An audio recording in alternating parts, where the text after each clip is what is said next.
عید غدیر، دکھ دور ہونے اور دعائیں قبول ہونے کا دن۔ آئمہ طاہرین علیہم السلام کا حکم کہ اس عید کو پوری شان و شوکت سے منائیں، جیسے مولا علی علیہ السلام اور امام حسن علیہ السلام منایا کرتے تھے۔ اس دن کی وہ نماز جس کے بعد مانگی گئی ہر دعا آسانی کے ساتھ پوری ہو جاتی ہے۔ اس دن کو منانے کے وہ طریقے جو خود معصومین علیہم السلام نے ارشاد فرمائے۔ امام رضا علیہ السلام کا فرمان کہ اگر لوگوں کو غدیر کی فضیلت کا صحیح معنوں میں علم ہوتا تو کیا ہوتا۔ میں ہوں سید عامر جعفری۔ 18 ذی الحج کے عظیم دن پیغمبر اعظم صلی اللہ علیہ وآلہ وسلم نے حج سے واپسی پر غدیر خم کے مقام پر امام علی ابن ابی طالب علیہ السلام کا سب کے سامنے بازو بلند کر کے انہیں اپنے جان نشین کے طور پر متعارف کرایا۔ اس لیے معصومین علیہم السلام کے فرامین کے مطابق یہ دن مومنین کی بہت بڑی عید کا دن ہے، یہاں تک کہ اس دن کو عید الاکبر بھی کہا گیا ہے۔ اگر یہ بہت بڑی عید ہے تو پھر اس کو منانا بھی اسی طز کو احتشام سے چاہیے، کیونکہ امام حسن علیہ السلام عید غدیر کے دن کوفہ میں لوگوں کا بہت بڑا اجتماع کیا کرتے تھے۔ نماز کے بعد مولا علی علیہ السلام اس اجتماع میں شرکت کرنے کے لیے امام حسن علیہ السلام کے گھر تشریف لے جاتے۔ ان لوگوں کو کھانا کھلانے کے بعد امام حسن علیہ السلام ان کو تحائف دیتے تھے۔ امام حسن علیہ السلام کے اس اقدام نے لوگوں میں عید غدیر کی عادت ڈالی، لہذا بہت مناسب ہے کہ ہم اس عظیم الہی نعمت کی شکر گزاری کے لیے اپنے اہل و عیال سمیت بڑے اجتماعات میں عید غدیر کی خوشیاں منائیں اور اس دن کی روحانی برکات سے مستفید ہوں۔ یہاں مجھے مومنین سے شکوہ ہے کہ عید غدیر کو جس طرح منانے کا حق ہے ہم اس طرح سے نہیں مناتے، بلکہ عید غدیر کا اہتمام اس لیول تک بھی نہیں ہوتا جس لیول پر ہم رجب اور شعبان کے جشنوں کا انعقاد کرتے ہیں۔ حالانکہ اگر آپ غور کریں تو عید غدیر کا اہتمام بھی اسی شان و شوکت سے ہونا چاہیے۔ تو آئیں یہ جاننے کی کوشش کرتے ہیں کہ معصومین علیہم السلام کیا چاہتے ہیں کہ اس دن کو کیسے منایا جائے۔ مومنین و محبین کے اوصاف میں بتایا گیا ہے کہ وہ ہماری خوشی میں خوش ہوتے ہیں اور ہمارے غم سے غمگین ہوتے ہیں، اور یہ بات یقینی ہے کہ عید غدیر ائمہ طاہرین علیہم السلام کی سب سے زیادہ خوشی کی عید ہے۔ اس لیے تمام مومنین کو بھی اس دن بھرپور خوشی منانی چاہیے۔ ہمارے مولا امیر المومنین علیہ السلام کا بھی ارشاد ہے کہ غدیر کے دن خوشی اور مسرت کا اظہار کرو اور اپنے مسلمان بھائیوں کو خوش کرو۔ عید غدیر کے دن جب تم ایک دوسرے سے ملو تو مصافحہ کرو، اور مصافحہ کرتے وقت کہنا چاہیے الحمدللہ الذی جعلنا من المتمسکین بولایت امیر المومنین والائمہ علیہم السلام۔ زمانہ قدیم سے تہواروں اور تقریبات کے ساتھ جھاڑ پونچھ، صفائی ستھرائی، اچھا لباس پہننا اور اپنے آپ کو آراستہ کرنا، سجنا سنورنا جیسی روایات جڑی ہوئی ہیں۔ اس لیے ہمیں ان طریقوں کو عید غدیر پر اپنانا چاہیے، کیونکہ امام رضا علیہ السلام فرماتے ہیں کہ یوم غدیر زینت اور آرائش کا دن ہے۔ بس جو شخص غدیر کے دن کے لیے اپنے آپ کو سنوارتا ہے، اللہ تعالیٰ اس کے چھوٹے بڑے گناہوں کو معاف کر دیتا ہے اور اس کے پاس فرشتے بھیجتا ہے جو اس کے اعمال کو لکھتے ہیں اور اگلے سال عید غدیر تک اس کے درجات بلند کرتے ہیں۔ اگر وہ مر جائے تو شہید کی موت مرتا ہے، اگر زندہ رہے تو اس کی زندگی خوشحال ہو جاتی ہے۔ امام جعفر صادق علیہ السلام فرماتے ہیں کہ یوم غدیر کے فرائض میں سے ایک یہ بھی ہے کہ مومن اپنے سب سے صاف اور مہنگے لباس کو پہنے۔ اس قدر فرامین جاننے کے بعد ہی کیا یہ مناسب نہیں لگتا کہ عید غدیر پر ہم اپنے گھروں، مساجد اور امام بارگاہوں پر چراغاں کریں اور ان کی تزئین و آرائش کریں۔ اب آگے چلتے ہیں۔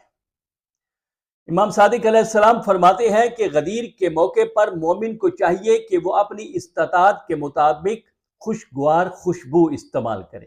غدیر اخوت و بھائی چارے کا دن ہے۔ ہجرت کے بعد رسول اللہ صلی اللہ علیہ وآلہ وسلم نے انصار و مہاجرین میں بھائی چارہ قائم کیا، اور اس موقع پر مولا علی علیہ السلام کو اخوت کے عہد سے اپنا بھائی بنایا۔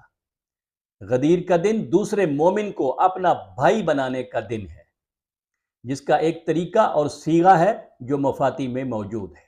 امام صادق علیہ السلام فرماتے ہیں کہ غدیر کے دن مستحب اعمال میں رشتہ داروں سے ملنا اور انہیں خوش کرنا ہے۔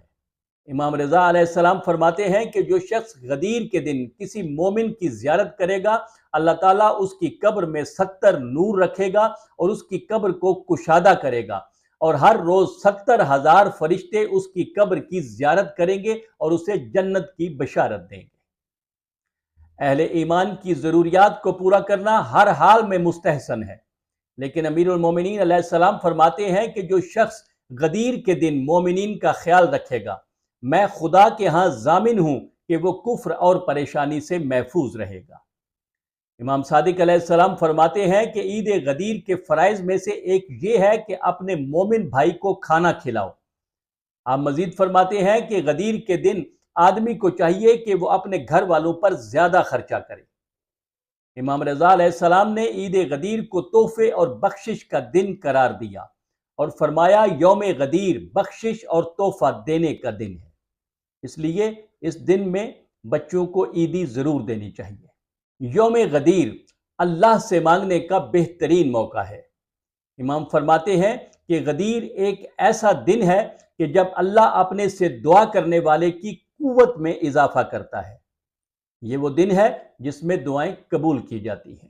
امام جعفر صادق علیہ السلام سے پوچھا گیا کہ جمعہ، عید الفطر، عید الاضحیٰ کے علاوہ بھی مسلمانوں کے لیے کوئی عید ہے؟ آپ نے فرمایا ہاں، ان کے علاوہ بھی ایک عید ہے اور وہ بڑی عزت و شرافت کی حامل ہے۔ یہ وہ دن ہے جب رسول اعظم صلی اللہ علیہ وآلہ وسلم نے فرمایا کہ جس کا میں مولا ہوں علی بھی اس کے مولا ہے، اور یہ 18 ذی الحج اور روز عید غدیر ہے۔ راوی نے عرض کی کہ اس دن ہم کیا عمل کریں؟ آپ نے فرمایا کہ اس دن روزہ رکھو، خدا کی عبادت کرو، محمد و آل محمد علیہم السلام کا ذکر کرو اور ان پر صلوات بھیجو۔ اس دن کا روزہ 60 سال کے گناہوں کا کفارہ ہے، بلکہ یہاں تک کہا گیا ہے کہ یوم غدیر کا روزہ مدت دنیا کے روزوں 100 حج اور 100 عمرے کے برابر ہے۔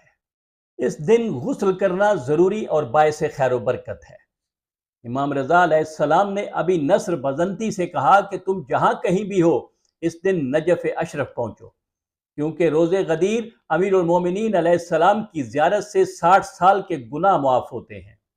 آج کے دن اپنے حاجت مند مومن بھائی کو 1 درہم صدقہ دینا دوسرے دنوں میں 1000 درہم کے برابر ہے۔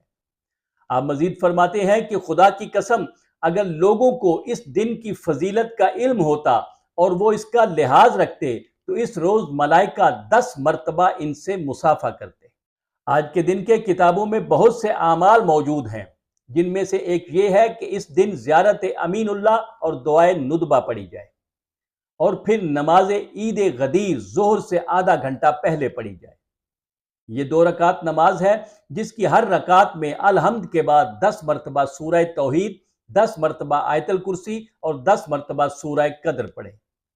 یہ نماز پڑھنے والے کو 1 لاکھ حج اور 1 لاکھ عمرے کا ثواب ملے گا، اور اس کی دنیا اور آخرت کی حاجتیں نہایت آسانی سے پوری ہوں گی۔ یوم غدیر یہ نماز پڑھ کر جو مانگیں گے وہ ولایت امیر المومنین علیہ السلام کے طفیل ضرور ملے گا۔ مومنین کرام، یہ دن اعمال قبول ہونے اور دکھ دور ہونے کا دن ہے، اس لیے اس دن جشن اور عید منانے کے لیے لوگوں کو اکٹھا کریں، جیسے رسول اللہ صلی اللہ علیہ وآلہ وسلم نے غدیر خم کے مقام پر کیا تھا، جیسے امام حسن علیہ السلام اور مولا علی علیہ السلام کرتے رہے۔ انشاءاللہ پھر ملیں گے۔